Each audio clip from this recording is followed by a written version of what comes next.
Հայաստանի պետական տնտեսագիտական համալսարանի Գյումրու մասնաճյուղի ուսանողները կիլոմետրեր կտրել Զանգեզուրի պղնձամոլիբդենային կոմբինատ էին հասել սեփական աչքով տեսնելու արդյունաբերական հսկայի աշխատանքը։ Այսպիսով հանրապետության խոշորագույն ձեռնարկությունը շարունակում է հետաքրքրել եւ շուրջը հավաքել ուսանողներին ու դասախոսներին, եւ ինչպես բոլորը նախ հրահանգավորում են անցնում, ստանում արտահագուստ եւ ուղիղ դեպի բացանք։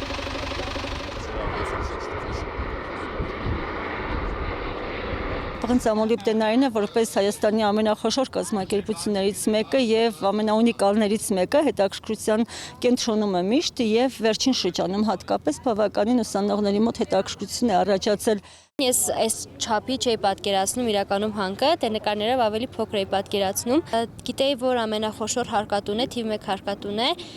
Այդ մասով է շատ հետաքրքիր, թե ապակատնտեսակետեմ ավելի շատ հետաքրքրում է այդ ֆինանսական հատվածներով։ Մինչև այս տեղեկությունները ստանալը ես չունեի այդ պատկերացումները, թե այստեղ ինչպիսի իրավիճակ է լինում ու այդ գործունեությունները ինչպես են ծավալվում, բայց երբ որ ներկայացվեց այդ ամեն ինչը մեզ ու նաև հնարավորություն նախաձեռնվեց, որ այստեղ գտնվենք ու մեր աչքերով էլ տեսնենք ու ծանոթանանք, այդ շատ մոտիվացրեց ինձ ու ես շատ ցանկացա գալ տեսնել։ Զանգեզուրի պղնձամոլիբդենային կոմբինատի ղեկավար կազմի ներկայացուցիչներն ամիսներ առաջ էին այցելել Հայաստանի պետական տնտեսագիտական համալսարանի Գյումրու մասնաճյուղ, խոսել ոլորտից, պատասխանատու հանքարդյունաբերությունից եւ հենց այս հանդիպումն էլ փոխադարձ այցի առիթ էր դարձել։ Գյումրեցի ուսանողները պատրաստակամություն էին հայտնել տեղում ծանոթանալու Հայաստանի արդյունաբերական ներուժի հետ, ստանալով հավաստի տեղեկություններ։ Երբ որ տեսանք ուղղակի հաշվետվության տպագիր գիրքը եւ հասկացանք, որ իսկապես թափանցիկ է աշխատում ընկերությունը, հասանելի են բոլոր տվյալները հանրությանը եւ ցանկության դեպքում կարելի է ցանկացած հարց ֆինանսականից սկսած եւ վերջացրած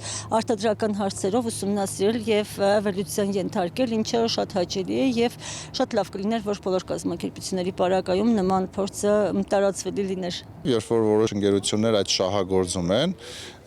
իրենք պետք է որոշակի պատասխանատվություն ունենան նաև այդ նույն հասարակության նկատմամբ թափոնների կառավարման, էկոլոգիայի եւ այլն։ Եվ կարծում եմ, որ այս նախաձեռնության հիմնական նպատակներից մեկը այն է, որ ընկերությունը հենց տեղում ուսանողներին ցույց է տալիս այն գործընթացները, թե ինչպես է դա ամբողջը շահագործվում, նաև արտադրական process-ները անշուշտ որ մենեջմենտուալ առումով կարևոր է։ Տնտեսագետ Սուրեն Պարսյանը, ով դասախոսում է հանրապետության տարբեր բուհերում, այդ թվում Գյումրու մասնաճյուղում, ուսանողների հետ հերթական այցով Զանգեզուրի պղնձամոլիբդենային կոմբինատում էր, ոլորտի վերջին ուսումնասիրությունների վրա հենվելով ասում է, 2025-ը հանքարդյունաբերության համար ձեռքբերումների տարի էր։ Հանքարդյունաբերությունը օրինակ 2024-ին 7% էր, ապա 2025-ին արդեն վերարտահանումը որ վերացավ, ոսկու եւ ավտոմեքենաների սարքավորումներ եւ այլն, արդեն հանքարդյունաբերությունը կազմում է 2025-ին ընդհանուր արտահանման 22%, այսինքն կարող ենք արձանագրել, որ արտահանման մոտ 1/5 մասը ապահովում է հանքարդյունաբերությունը, որը եւս մեկ անգամ փաստում է, որ մեզ համար դա արտարժույթ բերող, դրսից փող բերող հիմնական ճյուղերից մեկն է։ Բաց հանքի տարածքում արդյունաբերական տեխնիկայի տեղաշարժով հիանալուց հետո գյումրեցի ուսանողները դասախոսների հետ միասին այցելեցին նաև հարստացուցիչ ֆաբրիկա։ Հսկա սարքավորումները ոչ պակաս գրավիչ էին։ Հանքաքարի մշակման փուլերին հետևեցին, լուսանկարեցին ամեն բան եւ ինչպես բոլորը խոստացան վերադառնալ ու ինչու ոչ աշխատել առաջատար ընկերությունում։